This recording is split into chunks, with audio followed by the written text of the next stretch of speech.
So, ఇప్పుడు తెలంగాణలో బీహార్ లాంటి పరిస్థితి వచ్చే అవకాశం ఉందంటారా? ఎందుకంటే ఇటు కేటీఆర్ ఏమో తెలంగాణలో త్వరలో మళ్ళీ ముఖ్యమంత్రిగా కేసీఆరే ఉంటారని చెప్పేసి కేటీఆర్ వ్యాఖ్యలు. ఎట్లా చూస్తారండి? ఇది కేటీఆర్ మాట్లాడి కేటీఆర్ మాట్లాడిందేంటంటే, మీరు నేపథ్యం తీసుకుంటే, దేశంలో కాంగ్రెస్ పార్టీ యొక్క నేపథ్యం తీసుకుంటే, దాని డీఎన్ఏ హ్మ్. ఏంటయ్యా డీఎన్ఏ అంటే, హ్మ్. ఇలా ఫుల్ మెజారిటీతోటి వచ్చినప్పుడు వేరు, ఇలా కొంచెం అట్లా జస్ట్ స్లెండర్ మెజారిటీతోటి అధికారంలోకి వస్తే, బాగా చరిత్ర ఏంటంటే, వీళ్ళు ఆహ్, గ్రూపులు తయారవుతాయి. నేను ముఖ్యమంత్రి అనేవాళ్ళు 10 మంది తయారవుతారు. ప్రతోడు మంత్రిని కావాలంటాడు. వీళ్ళందరూ నాయకులే. కార్యకర్తల కన్నా నాయకులు ఎక్కువ వీళ్ళలో. ఇది పోట్లాడుకుంటారు. వాళ్ళ ఇల్లు వాళ్ళు తగలబెట్టుకుంటారు. వాళ్ళ గొడవలు వాళ్ళు చేసుకుంటారు. వాళ్ళ గ్రూపులు వాళ్ళు ఫామ్ అవుతారు. కొట్టుకుంటారు, తిట్టుకుంటారు, గాంధీ భవన్ తగలబెడతారు. ఇయన్నీ వాళ్ళ డీఎన్ఏ. ఆ డీఎన్ఏని లెక్కబెట్టుకునే ఇప్పుడు ఆల్రెడీ మాట మొదలైంది. చే చే రేవంత్ వాళ్ళు వచ్చిందా? ఏం మాట్లాడుతున్నారు? రేవంత్ వాళ్ళు వచ్చిందట. రేవంత్ నిన్నగాక వచ్చాడు. హ్మ్. ఎన్నాళ్ళు సుదీర్ఘంగా ప్రెసిడెంట్‌గా దీర్ఘకాలం ప్రెసిడెంట్‌గా ఉండి పార్టీని అలా కట్టి నిలబెట్టబట్టి కదా! ఇవాళ రాగలిగాం అని ఉత్తమ్ కుమార్ బ్యాచ్ అంటున్నారు. అరే ఏం మాట్లాడుతున్నారు? అసెంబ్లీలో ఆహ్, డి సీఎల్‌పీ. సి డిప్యూటీ సీఎంగా ఉండి, డిప్యూటీ స్పీకర్‌గా ఉండి ఆహ్, మొత్తం పార్టీని ఆ పరువు నిలబెట్టినందువల్ల కదా! ఇవాళ మేము ఎన్నికల్లో ప్రజలను కొట్లాడగలిగాం అని బట్టి అంటున్నాడు. ఇట్లా ఆల్రెడీ గ్రూపులు స్టార్ట్ అయినాయి. ఈయన వెంకటరెడ్డి వెంకటరెడ్డి నాకు ఆల్రెడీ సోనియా గాంధీకి వచ్చి వెయిట్ చేయి, నువ్వే ముఖ్యమంత్రి అని చెప్పి నాకు ఆల్రెడీ మాట ఇచ్చింది ఆవిడ. ఇచ్చిన మాట తప్పుద్ది ఆవిడ అని ఆల్రెడీ ఆయన అంటున్నాడు. ఇక సీనియర్లు, మా మా జిల్లాకేంటి సంగతి, మా సీనియర్లకేంటి సంగతి. సో ఇవన్నీ స్టార్ట్ అవుతాయి. వాళ్ళనెవ్వరూ ఏమీ చేయక్కర్లేదు. వాళ్ళ నెత్తి మీద చేయి పెట్టుకుంటూ వాళ్ళ కాంగ్రెస్ వాళ్ళకి తెలిసినంతగా ఇంకెవరికి తెలీదు. వాళ్ళ డీఎన్ఏ అది. వాళ్ళని వాళ్ళు కూల్చుకుంటారు. వాళ్ళు ఎట్లా రేపు ఈ పార్లమెంట్ ఎన్నికల వరకు ఓపిక పడతారు. పార్లమెంట్ ఎన్నికలు అయిపోయిన మరుక్షణం మొదలెడతారు.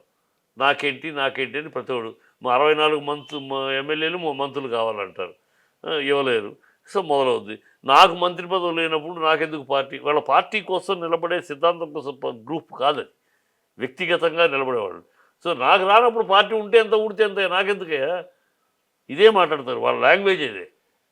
మా పా పదవి రాకపోని పార్టీ, నా జెండా ఎజెండా అని మాట్లాడరు వాళ్ళు.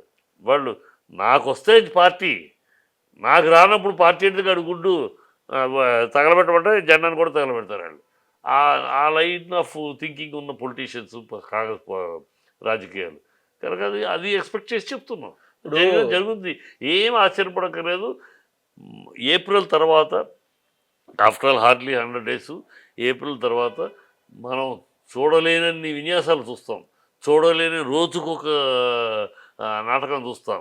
రోజుకొక డ్రామా చూస్తాం. ఏప్రిల్ తర్వాత చూస్తా ఉండండి. ఎన్నో కృష్ణులొస్తారు. ఎన్నో తెరలు లెగుస్తా ఉంటాయి. ఇప్పుడు మీరేమో పులి బయటకొస్తుందని మీరు చెప్తుంటే, అక్కడ పులి బయటకొస్తే బోను రెడీగా ఉందని చెప్పేసి సీఎం చెప్తున్నారు. ఎట్లా చూస్తారండి? అది పిచ్చి మాటలు బో ఆహ్, బ సి నువ్వెంత కేసీఆర్ ముందు, కేసీఆర్ ముందు నువ్వు చిల్లర రాజకీయ నాయకుడివి. నిన్నేదో చంద్రబాబు పెంచాడు. ఆ క క డబ్బులు పంపిణీ, గింపిణీ అలాంటి లావాదేవీలకి, వ్యవహారానికి ఉపయోగపడ్డావు. నీకు రాజకీయంగా ఆయన సుదీర్ఘమైన రాజకీయ జీవితం ఏంటి? ఆ! ఆయన ఎక్కడి నుంచి ఉన్నాడు? ఎక్కడి నుంచి వచ్చాడు? ఎక్కడి నుంచి పనిచేస్తున్నాడు? మినిస్ట్రీ ఏంటి? సెంట్రల్ మినిస్ట్రీ ఏంటి? రామారావు గారితోటి ఉన్న ట్రావెల్ ఏంటి? ఆయనతోటి పోల్చుకుని ఆయనతోటి ఈక్వల్‌గా మాట్లాడటమే నీకు యోగ్యత లేదు. అర్హత లేదు. నీ బతుకెంత? నీ అనుభవం ఎంత? నీ రాజకీయ ప్రయాణం ఎంత? మాట్లాడేటప్పుడు కొంచెం ఇంగిత జ్ఞానం ఉండాలి. కొంచెం ఏదో ఎన్నికల్లో నిన్ను గెలిపించేస్తే ఇక నువ్వు సూపరా? బుద్ధి, జ్ఞానం ఉండగా మనిషికి ఒక గతంలో నిన్నటిదాకా వీధి రౌడీలాగా మాటాడావు. వీధి రౌడీవో, రోడ్డు రౌడీవో, గాలి రౌడీలో, రమంత్ రెడ్డో, సామంత్ రెడ్డో ఏదో జరిగిపోయింది. ఇవాళ నువ్వు ముఖ్యమంత్రి రేవంత్ రెడ్డి కదా! కనీసం పదవికి గౌరవంగా పదవికి కాపాడాలి గౌరవం. సింపుల్, పద్ధతి లేకుండా ఆయనతోటి పోల్చుకుని నీ బతికెంత, నువ్వెంత ఇప్పుడు కేసీఆర్ ముందు? మేము లంక బిందుల కోసం వచ్చాము. కానీ కేసీఆర్ మొత్తం ఖాళీ బిందులు చేసి అదే వెళ్ళిపోయినాడని అంటే చెప్తున్నారు. వీళ్ళు లంకెల బిందులు ఉంటాయి, ఇక్కడ ఏదో బాగా ఉంటాయి దోచుకుందాం తిందామని వచ్చారు. ఇప్పుడు తినడానికి లేదని బాధపడుతున్నారు. అంతే తప్పితే మేము పాలిద్దాం, ప్రజలకి ఏదో చేద్దామని కాదు. ఎంతసేపు పరిపాలన అంటే తెలిసే వాళ్ళకి అప్పులు అప్పులు అప్పులు అప్పులు అని సొల్లు వాగుతారు. అప్పులు లేని రాష్ట్రం ఉందా? అప్పులు లేని దేశం ఉందా? అప్పులేంటి? అప్పుల తర్వాత అప్పుల్ని ఎలా క్యాపిటల్ ఇన్వెస్ట్మెంట్ ఎట్లా చేశారు పెట్టుబడులు? దేంట్లో పెట్టారు? అది కాదు చూడాలి. ఇవాళ తెలంగాణ రాష్ట్రం ఎంత ఎదిగింది? ఎంత స్థాయి పెరిగింది? ఎంత డెవలప్‌మెంట్ పెరిగింది? పర్ క్యాపిటా ఇన్‌కమ్ ఎంత 2014కి ఇప్పటికి పర్ క్యాపిటా ఇన్‌కమ్ ఎంత? ఎంత పెరిగింది? ఇయన్నీ ప్రజలు చూడట్లేదా? మీ ట్రాన్స్‌ఫార్మర్‌లు అప్పుడెన్ని ఉన్నాయి? ఇప్పుడెన్ని ఉన్నాయి? ఆస్తులు ఎంత పెరిగినాయి? ఇది ప్రజలు చూస్తున్నారు. ప్రజలు ఏదో ధరణిను ఇది కొంచెం దెబ్బ కొడితే ప్రజలు ఆ రూరల్ ఏరియాలో కాస్త ఒక చిన్న స్లిప్ అయింది. అంత మాత్రాన ఏదో మీరు గాలి మాటలు మాట్లాడేస్తే సరిపోద్దా? ప్రజలు చూడట్లా? ప్రజలు చూస్తున్నారు. అందుకనే సిటీలో మీకు మొహం కూడా చూడలే ఎవడు. ఇక్కడ డెవలప్‌మెంట్ అనేది ఇంత కనపడతా ఉంటే తెలంగాణ రాష్ట్రం గురించి భారతదేశం మొత్తం చర్చించుకునే స్థాయికి ఎదిగింది. తెలంగాణ అంటే ప్రతి ప్రతి రాష్ట్రం తెలంగాణ గురించి చర్చించింది. ఏంటి తెలంగాణ ఏమి డెవలప్‌మెంట్ అని. ఏం మాట్లాడుతున్నారు? బుద్ధి లేకుండా మీ బతుకులు చెడ మీరు మీ మీ మీ మీ మీ 60 ఏళ్ళు పరిపాలిస్తే మీరు 6 గంటలు ఇవ్వగలిగారా కరెంటు? మరి 19 మీరే చెప్తున్నారు 19 గంటలు ఇచ్చారని. 19 గంటలు ఇవ్వగలిగారు ఇవ్వండి మీరు.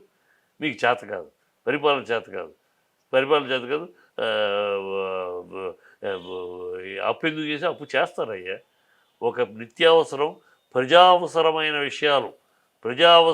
విషయాలు ప్రభుత్వం దగ్గర డబ్బులు లేకపోయినా అలాంటివి జరపాలన్నప్పుడు అప్పు చేసైనా చేయాలి. అదే పాలన. పాలన అంటే అదే. అప్పు చేసైనా సరే ఒక ఇల్లు ఉంది.